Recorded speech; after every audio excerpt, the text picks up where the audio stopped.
Anyway, let's move on now. India versus South Africa, the ODI series that's going on, and it's a very exciting ODI series, and it's exciting to see the way India's playing. They have an advantage because AB de Villiers isn't there, neither is not Hashim Amla, I beg your pardon, the captain Faf du Plessis. So Markram, the young Markram, is captaining. India are 2-0 up in the series, and they've got, well, we all know that they have a wonderful batting lineup. They've got, but most importantly, Colonel Naushad, they've got a very good bowling attack, a very balanced bowling attack, particularly, and it's their spinners that are causing the most problems. They're the ones that have South Africa in trouble, and that's why they're 2-0 up in the series. Well, I think Ali, from the ODI team, Indian ODI team is settled now. They have their number fixed. The batsmen exactly know whom is going to play which number, and same goes to the bowler also. They have a wider choice of the bowler. And then the spinners, I mean, there are 2 or 3 spinners, they are dominating so well. Even a batsman like Hashim Amla, I have seen him, he leaving the ball, carrying ball from the, what's his name, the off spinner? Ashwin, bowling a carry ball to Hashim Amla, and he leaving the ball, and it was just missed the stump. What I'm trying to say, they are still difficult for the South African batsmen to pick up the googlies or the wrong ones of the Indian spinners. So they are dominating rightly, and that's why they are 2 up in the series. And I'm pretty sure that South Africans, who are well known for this ODI series, particularly on their home ground, they have so far no match to the Indians. I mean, it just goes to show the value of having 2 wicket-taking wrist spinners. Yeah. They've got Chahal, who picked up 5 wickets in the second game, and Kuldeep Yadav, left-arm Chinaman. So they're proving to be very difficult for the South Africans. I mean, Chahal, I mean, watching him go about his business.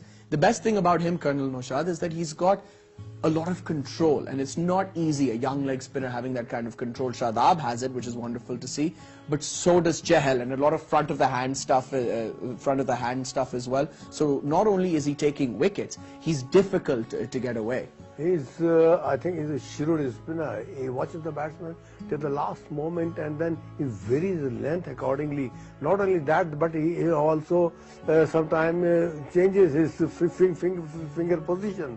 And then that makes a lot of difficult for the batsman coming out to the crease, trying to play strokes on him. I mean, he's the one we call in cricket crease leader. He is very, very good in that. And he reaches the batsman, and not only that, he varies his length, but also sometimes his top spin is difficult to pick as compared to the leg spin, which is going quite away from the bat. And then Kuldeep Yadav of West, left-arm Chinaman bowlers are always difficult to pick, especially early on. He bowled very well against the Australians, and now he's doing tremendous work here.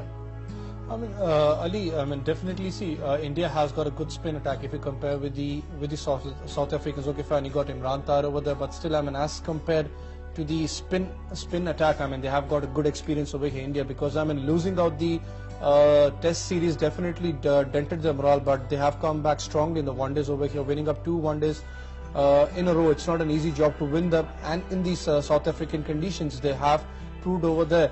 Still, I mean, South Africa has got the tendency to bounce back over here, but if you compare the even the bowling lineup of India, they have troubled South African batsmen a lot. And when you don't have the big names with you, du Plessis and AB de Villiers, definitely that's going to be denting a lot over here. Okay, fine. The young captain for South Africa, who's a good, I would say, who's a good captain for the future for South Africa. He can be a good one, but you need someone like du Plessis, who has been with South Africa from some long time. AB de Villiers, who can stand over there, who's a freak, who can just turn around the game over here. And they need to play attacking cricket, I would say, again over here. They don't need to be afraid against the spin over here, because Hashim Amla is a good one, but he hasn't been, I would say, more confident against the spin department, against the Indian spinners. He needs to be more confident over here. And they've got some really good fast bowlers, don't they, West, the Indians? I mean, Bhuvneshwar Kumar is improving day by day. He was brilliant in the Test series, and in the one days. He's also extremely threatening. They've got Bumrah as well, who's also improving day by day. He's a victor. He's quick and he's a marvelous death bowler. Is Jasprit Bumrah and the all-rounder Hardik Pandya. One thing, I mean, if you just go not much years, I would say, if you just go 5 to 7 years back, I mean, it was really surprising to watch Indian fast bowlers even bowling till 140, I would say, kilometers per hour. But now if you just leave this international team, if you just watch the under-19, Khalil Saab, even you have watched the matches, the youngster, I forgot his name, the right-arm fast bowler, he's almost 140, 144 clicks, and he's just 17 years of age, Khalil Saab still? The youngsters, so they have got pace battery coming up, and that's a good sign, I would say.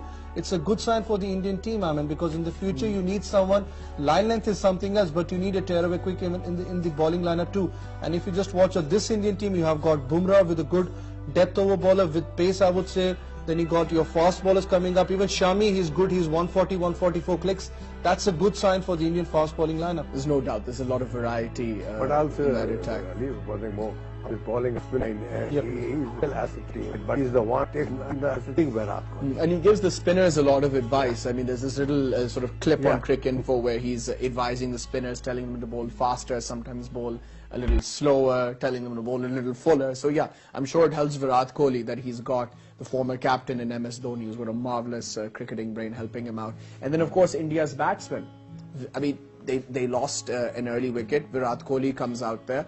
And he joined Shikhar Dhawan, and they put on 100 runs in very quick time. It just goes to show that, you know, they're not afraid of getting out. Although they lost an early wicket, they maintained their positivity. They continued to, they wanted to attack the South Africans. They didn't go into their shell. They attacked them and got the South Africans on the back foot. What does it indicate? It indicates that the Indian batting lineup is not dependent on one or two batsmen only. They have the batting match winner in right from number 1 to number 7. Anybody could come up and play an inning scoring more than 150 average, and then I'm sure that